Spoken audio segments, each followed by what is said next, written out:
लोकसभा चुनाव के लिए उल्टी गिनती शुरू हो गई है। अब महीनों में नहीं बल्कि दिनों में गिनती हो रही है। एक तरफ महागठबंधन और तीसरा मोर्चा आकार ले रहा है, तो दूसरी तरफ है बीजेपी और उसके सहयोगी। बीजेपी भी कमर कसकर तैयार है और वो ईंट का जवाब पत्थर से देने की तैयारी में है। तभी तो ममता बनर्जी की कोलकाता में हुई रैली के जवाब में पटना में एनडीए की रैली की तैयारी हो रही है। इसमें प्रधानमंत्री नरेंद्र मोदी के साथ बिहार के मुख्यमंत्री नीतीश कुमार और केंद्रीय मंत्री रामविलास पासवान एक मंच पर दिखेंगे। इसी कड़ी में बीजेपी कार्यकर्ताओं में जोश भरने के लिए पूर्वी चंपारण में मठ बनवारी में बीजेपी के शक्ति केंद्र प्रभारियों का सम्मेलन हुआ। सम्मेलन में चंपारण के चारों लोकसभा क्षेत्रों के कार्यकर्ताओं ने हिस्सा लिया, जहां कार्यकर्ताओं को चुनाव में जीत का गुरु मंत्र दिया गया। इस मौके पर बीजेपी के नेताओं ने महागठबंधन पर जमकर हमला बोला। केंद्रीय कृषि मंत्री राधा मोहन सिंह ने कहा कि बरसात के डर से जैसे सांप छुछुंदर एक ही डाली पर शरण लेते हैं, वैसे ही एनडीए की आंधी में सभी एकजुट होने लगे हैं।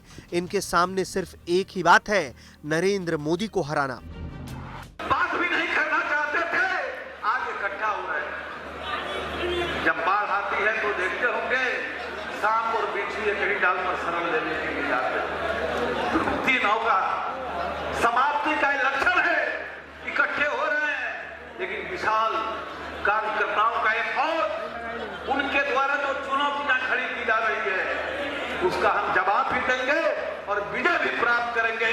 और देश की जनता आज प्रधानमंत्री के साथ है, ये हमारे लिए सबसे अच्छी बात है। वहीं बीजेपी प्रदेश अध्यक्ष नित्यानंद राय ने कहा कि लड़ाई के लिए सभी को कमर कसकर तैयार रहना है और पार्टी की नीयत सही है तो जीत निश्चित रूप से उन्हीं की होगी। सम्मेलन में कई सांसद और पार्टी पदाधिकारी मौजूद रहे। जैसे जैसे चुनाव नजदीक आ रहा है, सारी पार्टियां अपने संगठन को मजबूत करने पर जोर दे रही हैं। आपको बता दें कि बीजेपी और जेडीयू के बीच हाल ही में बिहार में लोकसभा की 17 सीटों पर चुनाव लड़ने पर सहमति बनी थी। नीतीश और मोदी का एक मंच पर साथ आना इसलिए भी महत्वपूर्ण है क्योंकि साल 2002 के गुजरात दंगों के बाद नीतीश कुमार ने बीजेपी लीडरशिप से स्पष्ट रूप से कहा था कि नरेंद्र मोदी को कैंपेन के लिए बिहार नहीं आना चाहिए। इसके बाद 2005-2010 विधानसभा चुनाव में मोदी प्रचार के लिए नहीं आए।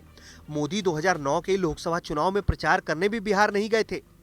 लेकिन जब जेडीयू और बीजेपी के बीच रिश्ता टूटा तो बीजेपी हमलावर हुई और पीएम मोदी ने उस वक्त बिहार में धुआंधार प्रचार भी किया था।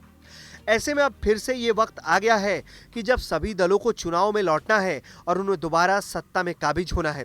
ऐसे में बीजेपी के शक्ति केंद्र प्रभारियों की बैठक खासा मायने रखती है। ऐसे में अब देखना होगा कि ऐसी बैठकों से बीजेपी संगठन को कितनी मजबूती मिलती है।